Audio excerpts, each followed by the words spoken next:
This is day one of a life in the fraud. I've been a week living the way I am right now, so I'm pretty sure that this is permanent and I'm fucked. I haven't been in such dire straits in a very long time. Not since my late teens, early 20s, where I just had no social ties and no friends. And all the people that I made ties with are no longer in my life, so I can't go back to them for help. I got nobody to go to, and I talk to a lot of people, but nobody really knows or cares about me because they have no reason to. I don't expect people to find a reason either. I wouldn't help me knowing what I know about me. 37 years old. My girlfriend broke up with me about a week ago, Wednesday night. So it's just shy of a week. And I've been living out of my car since that night. She changed the locks right then and there. I had people telling me, I have a right to go get my things, but I don't see how that's possible unless she makes it possible. So all my clothes, my laptop computer that I need for, Social Security, disability stuff, I got all the time in the world. It'd be a great time to catch up on that paperwork. I can't do it. Basically, my situation is partially being held hostage. I don't know if this is on purpose. I don't know that it matters. And I'm going to New Smyrna now to get started and go to work, driving people around for Uber, Lyft. Before she broke up with me, I was spending half my day, 4 to 6 days a week in my car. Now I spend all day in my car. I think it's starting to mess me up physically a little bit. I woke up with my knees really hurting and something new in my back. But whatever. I started off this video day one in the life of a fraud, because I am a fraud. All the personal growth that I thought I'd accomplished amounted to nothing. And it turns out, from what I can understand, I don't understand everything, mind you, so be patient with me, that when I moved out of my father's, it was late 2020, November was when I moved out.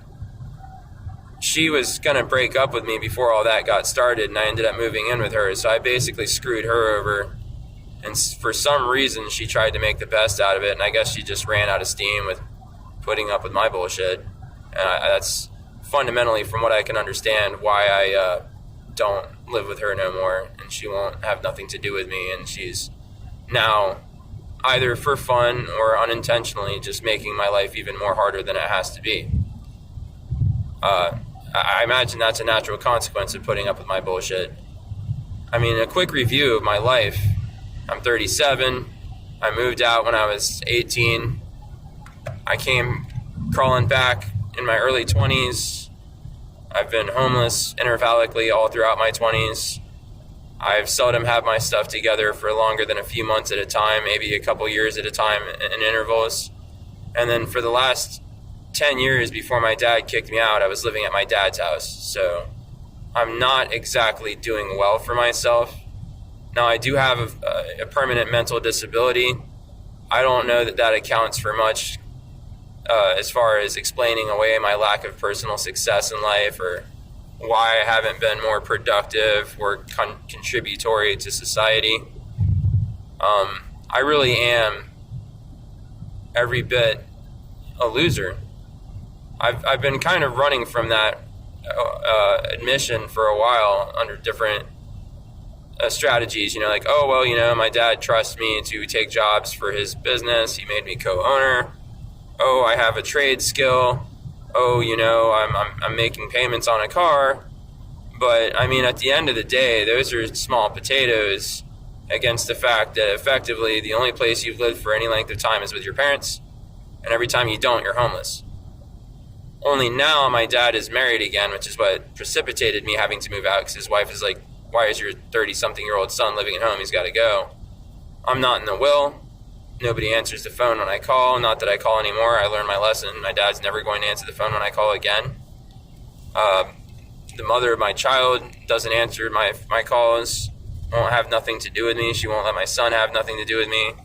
I imagine again, I can't put words in people's mouths or read minds, but I have to assume it's like, well, looking at him, he's a total loser. I don't really want his child to become a loser like him. Let's just keep his child out of his life so he doesn't, catch the loser virus his dad is carrying. And, there might be something to that. I tried to pat myself on the back and take pride in my accomplishments, but have I really had any accomplishments? I have some mediocre karaoke skills. I can drive a car. I've been screwing up a lot lately. In the last year, I've gotten 3 citations, 12 months, not like the last calendar year. Am I really that proficient at anything, or am I just totally a loser? I think I'm a totally a loser situation. So anyways, I'm going to start doing these daily things because I got all this time on my hands. I am loaded with time on my hands, so I don't see why I shouldn't just put it to good use and document my life a little bit. I've done other low effort, like, I'm going to make a show, I'm going to speak wisdom, and I was just talking out of my ass. I was full of shit. And now I'm starting to finally accept that I'm just a loser and have no accomplishments, and I want to document this experience to as long as I have left on this earth.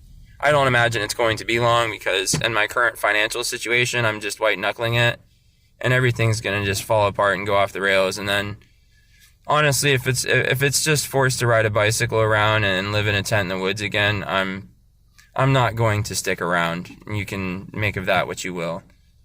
If I have a glimmer of a chance to get my life together again, I'll try. I'm a survivor. I endure, but I don't want to go back to just being on a bicycle with nothing to my name, living in a tent again. I can't. So at that point, I'll probably just leave this earth.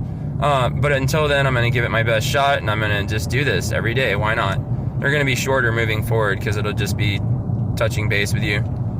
And you can learn all about what not to do and what to look for in people that you might want to avoid in your life. Like me. Don't hang out with people like me. Don't associate with people like me.